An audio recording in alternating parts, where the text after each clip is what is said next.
अस्सलाम वालेकुम दोस्तों, क्या हाल चाल है। ओमान विज़िट वीज़ा से चेंजिंग, उसके बाद यानी विज़िट वीज़ा पे आकर दूसरा वीज़ा और उम्र, कम से कम उम्र जो है वर्क वीज़ा के लिए वो 21 साल होनी चाहिए। 21.5 साल है, लेकिन 21 साल से ऊपर हो जाती है।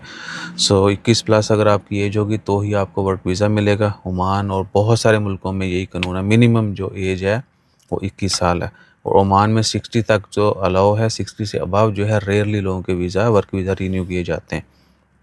बड़ा इत्तेशाम अली साहब है, इनका कमेंट है, ईसा भाई क्या 18 से 19 साल के बंदे का वर्क वीज़ा नहीं लगेगा? भाईजान विज़िट वीज़ा लग सकता है उनका, ठीक है जी। अगर 18 प्लस हैं तो विज़िट लगेगा। और इन्होंने ये भी लिख दिया है कि अगर विज़िट पे आते हैं तो क्या यहाँ पे चेंज हो जाएगा? एक ही गाली जो वर्क नहीं लगना 19 साल का, 18-19 का, तो विज़िट पे आके वर्क कैसे लगेगा? क्योंकि वर्क वीज़ा के लिए 21 प्लस जो है आपकी एज होनी चाहिए, कम अज़ कम एज जो है 21 है। तो 21 प्लस जो है, बल्कि 21 साढ़े 21 साल जड़ी ना उम्र होनी चाहिए। सो 21 प्लस जिनकी उम्र हो उनका वर्क वीज़ा डायरेक्ट भी लग जाएगा, और विज़िट पे आके वीज़ा लग तो जाएगा, लेकिन उनको एग्ज़िट जाना पड़ेगा। इधर रहते हुए जो है 50 रियाल दे के वो नहीं लगेगा। विज़िट वीज़ा अभी वर्क वीज़ा में या इन्वेस्टर वीज़ा में कन्वर्ट नहीं हो रहा, ठीक है जी।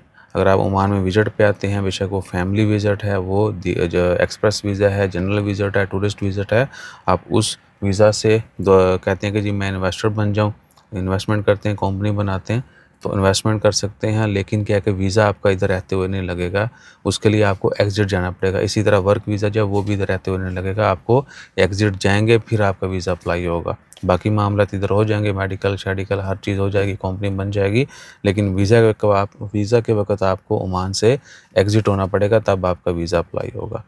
पहले क्या होता था कि 50 रियाल दिए इधर ही विदाउट एग्ज़िट के, और आपका वीज़ा इधर रहते हुए अप्लाई हो जाता था।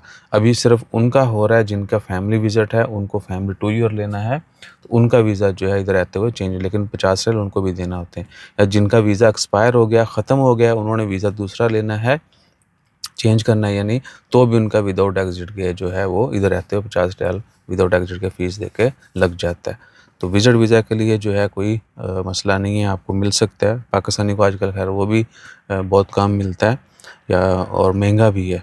तो वर्क वीज़ा जो है वो बहुत सारे बैन भी हैं। आप हमारे वर्क वीज़ा बैन वाली वीडियो ज़रूर देख लीजिएगा। एक भाई ने बोला था वीडियो टाइटल जो है ना बोल के दसो साजो, सैकड़ों टाइटल ने घंटे की वीडियो बन जानी, घंटे तो भी ज़्यादा, ठीक है। लेकिन फिर भी कोई इसरार करेगा तो वीडियो बहुत लंबी भी डाल देंगे, और वो अपनी वीडियोज़ देख लेनी। ये ना हो कि कोई आपके साथ स्कैम कर दें, आपने जी मुझे बार्बर का वीज़ा चाहिए तो उसके ऊपर 6 महीने की पाबंदी, अभी 2 महीने हुए हैं पाबंदी स्टार्ट हुए। तो और भी टेलर्स के, उसके बाद बहुत सारी जॉब्स बैन की गई हैं। तो आपने ये सब कुछ ज़हन में रखना है, ठीक है ना। किस दिन एक डिटेल वीडियो डालते हैं, क्योंकि लोग जो है ना वो काफ़ी परेशान हैं। वो लिस्टें अरेबिक में और इंग्लिश में, या किसी को डाउनलोड करने का नहीं पता, या देखने का नहीं, या कोई लिंक के ऊपर क्लिक नहीं करना चाहता। किसी के साथ स्कैम हुआ है, लिंक डाल देते हैं हम, वो गूगल ड्राइव पे शेयर की हुई फ़ाइल, ताकि लोग लिंक के ऊपर क्लिक करके पूरी तफ़सीलात पढ़ सकें। वो उसके ऊपर क्लिक नहीं करते, वो जिस वायरस होगा, मोबाइल हैक हो जाएगा, डाटा लीक हो जाएगा। तो क्या करें फिर? वीडियो में स्क्रीनशॉट दिए हुए हैं, वो आप पॉज़ करके ज़ूम करके वो नहीं पढ़ना चाहते। ईसा भाई भी कितने जान। बहरहाल तफ़सीलात मज़ीद भी किसी दिन शेयर कर देंगे वीज़ा बैन के हवाले से, जॉब बैन के हवाले से। पुरानी वीडियोज़ आप ज़रूर देख लीजिएगा ताकि आपके साथ कोई हाथ ना हो जाए। जज़ाकल्लाह, अल्लाह हाफ़िज़।